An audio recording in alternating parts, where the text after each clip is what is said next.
All right, Raw on Netflix. Basically, there's a lot to unpack here. Let's get right into it. So we open the show with Triple H's whole stick of "Are you ready?" He does it every darn thing, big thing. Why does he does it every darn time? I don't know. Maybe he just loves doing it for the love of the game. You know what I'm saying? But then we had The Rock come out, and The Rock played corporate. He was like, "Oh, I'm gonna thank Netflix and my mom and Cody's mom," and like it's nice. It really is. But after what happened last year, it's kind of ruins the kayfabe because it's like he just beat. Didn't he not just beat Cody Rhodes up in the ring like a few like last year? And talk about his mama and his dead dad. I mean, and now you're like, thank you, Cody, for carrying the company. Like, either this is a sign that Rock is not going to be a part of this year, or he's going with the Roman. But then after the match with Roman and Solo, I'll get for that in a second. It was like, congratulations, nephew, dab me up, bro. And it's just like, oh, okay. So Rock not doing anything this year. So what's Roman going to do? Cody, it's either Randy or John. Roman, who is it? Does Drew get his revenge finally? But Drew's been so good. I feel like Drew should be in the world title picture, not beating up Roman finally after something that happened 2 years ago, almost three. Time flies when you're old. Anywho, but no. Then after the Rock's whole shtick about corporate The Rock, we got Roman and Solo, which was a good match in the Bloodline regard because it starts off slow, then it starts off slow again. Then Roman beats crap out of Solo. Then Solo beats the absolute crap out of Roman. And then it's like everyone starts coming out. Like Jacob, the Tonga brothers, Sammy, Jimmy. It's insane. And then I think my favorite part of the match was Kevin Owens actually coming out and doing something because he was talking all this cash junk about the bloodline. He actually pulled up and did something. Then Cody Rhodes came out, suit and all, started beating on him, and it's just like, oh, okay, that's happening. And finally, the last few stuff, yada yada yada. Roman beats Solo. I feel like everyone knew that was going to happen. They did have Solo look hella strong. He took like a bunch of spears, a hell of a kick, super kick, and a bunch of different things. So it's just like, oh, okay. So what's Solo gonna do after this now? Like, what's Solo gonna do? Is Solo and Jacob and them gonna do their own little thing, their own little fun time group, or is Solo gonna come back to Roman and be like, oh, I'm so sorry, glorious tribal queef, please forgive me. I don't know the whole stick of that, and that's what's kind of bothering me because I'm like, okay, what's the deal, yo? Anywho, let's see. Oh yeah, after the whole Roman and Solo and The Rock coming out idea, we did go into John Cena. Everyone loves good old John Cena, and John Cena basically gives this whole, I haven't won a match in 2,000 days, and like I haven't been winning. I'm not really a winner. I don't deserve my 17th world title. Then he's like, I need a gamble. I need a shot in the dark. I need a lottery ticket. I need Money in the Bank or Elimination Chamber, or I can enter the Royal Rumble. And the crowd started crapping themselves because I started crapping myself because John winning the 17th world title would mean a lot to a lot of people. Like, it's something he deserves, but like it shouldn't be fully given to him easily. But we still won't see John do it. So yeah, he's basically going, hey, I'm not just going to enter the Royal Rumble. I'm going to win the Royal Rumble. And like, I don't think he's going to win the Rumble. I think he's going to win Elimination Chamber. He's going to eliminate. He's going to be in the top four and get eliminated. And he's going to be like, oh no, John lost. So sad. Then he's going to go to the. I think they're in Canada for the Elimination Chamber. And he's going to Canada. Then he's going to win, and he's going to go on WrestleMania. Yippee! But into who? We're going. What happened after John and his? Oh yeah, after that, it was Rhea and Liv Morgan, and also before we get to that, I've skipped a bunch of promos and stuff that happened throughout that with New Day and stuff. None of that matters. It was stuff to do during the commercial break, and none of it's real like valuable stuff. They basically has the mids going, oh, look at John Cena, but like, no offense, John Cena clears that fraud. Anywho, Liv and Rhea fall, and no offense to Liv, but she had Dom, she had Raquel Rodriguez, she had all this help, and like she didn't seem strong. Even when he tried to make her strong, she just didn't feel strong. I mean, no offense, she's like what? She's 5'1", going against Rhea Ripley, and who's like one of probably the biggest and strongest. Like, well, I think maybe besides Bianca, she's the strongest woman on the women's roster. Like, I'm sorry, but like, not many people are gonna beat her clean or fair. But anywho, it was an okay match. Rhea won, which matters the most, because like, let Rhea fight someone else. Like, y'all, you can literally bring out a broomstick, and like, I'd be 10 times happier with her fighting anyone else.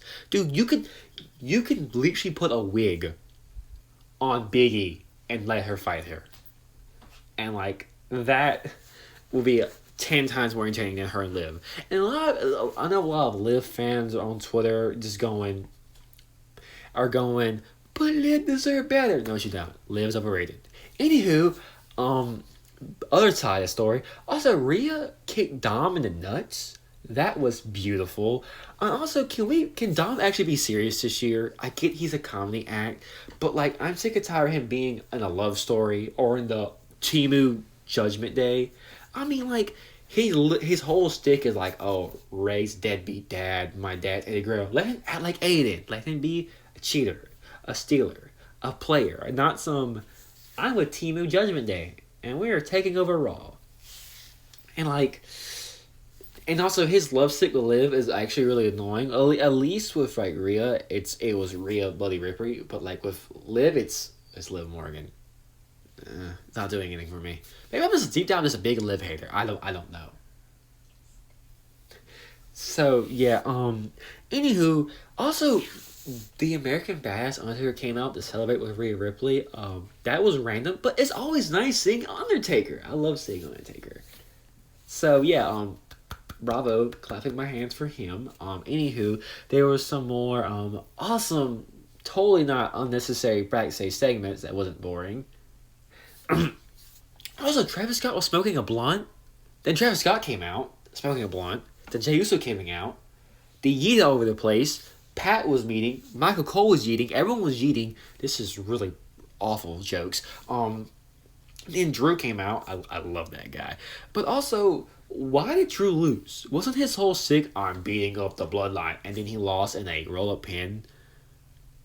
So either he's going to face Jay at the Royal Rumble and then beat Jay at the Royal Rumble, or he's going to tweak out next Monday Night Raw, shoot a man, and go even more crazier. There's no other way you can fix that without some kind of, gotta make a loophole or make a backdoor or something. Because like, oh, he's supposed to be really strong and really tough, and he loses to Jay in a crappy fashion. And also, the match was also dull. Like, I think like halfway through the match, the crowd kind of got into it, and once the match really started picking up, Jay, like I said, he got that quick roll-up easy pin, and it was just match over. Drew lost. Jay runs in the back. Okay, anywho, let's see what else also happened.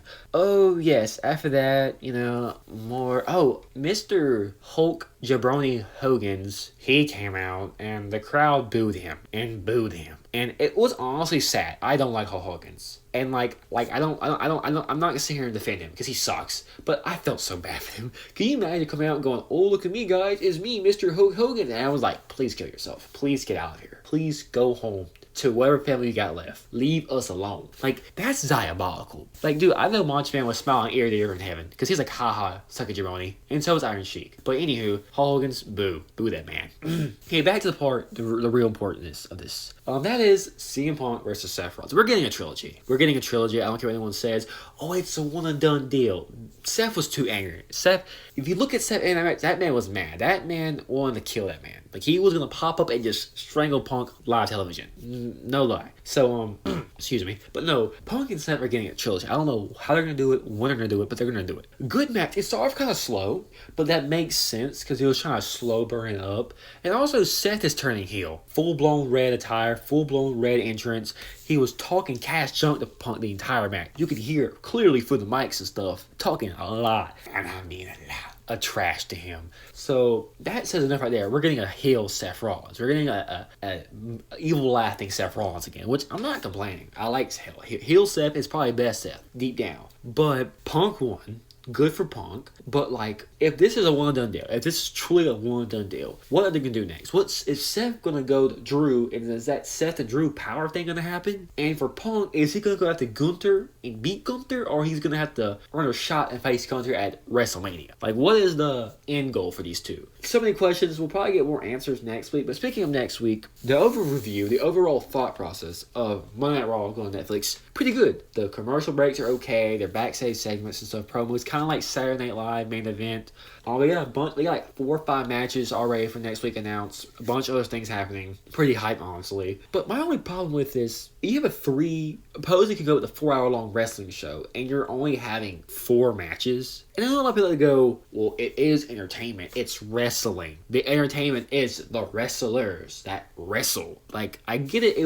This was for the casuals. To be like, oh, look, this is wrestling. Here's all our fancy wrestlers who wrestle. I get it. But every week, if I'm going to watch 3 hours of wrestling, I would like to at least see an hour and a half, 2 hours of wrestling on my wrestling show. Like, I don't need 4 matches every week. Because we barely get 5 on the pay-per-view. So what is the point of watching a wrestling show if I'm not going to get wrestling? I'm driving that point a lot, but that's like one of my biggest problems with the show. Then also some of the things I just didn't really care. Like, The Rock felt useless. Hogan's felt useless. But Hogan was there to promote his beer. I don't care. Get him, his stinky beard, and his stinky self out of my wrestling show. We do not care, bro. We're done with the 80s. Like, Mr. Perfect and Macho Man clears you. Anywho. But no, that's really the only thing I really say. The bad about Netflix, on Raw on Netflix, mixing my words up. But outside of that, pretty great show. But the bar has been set really high. So they gotta hit the bar almost every week. And not every show is going to hit the bar. It's wrestling. It's a TV show. Everyone knows that. But they got a high bar to keep for the next few months, especially going into the WrestleMania season. Because WrestleMania is in April. It's in Vegas. It's going to be big, obviously. But like always, thank you for watching. Thank you for listening, whatever you're doing. Remember to like, comment, and subscribe. And like always, thanks for watching. And I'll see y'all in the next one. Peace out and take care.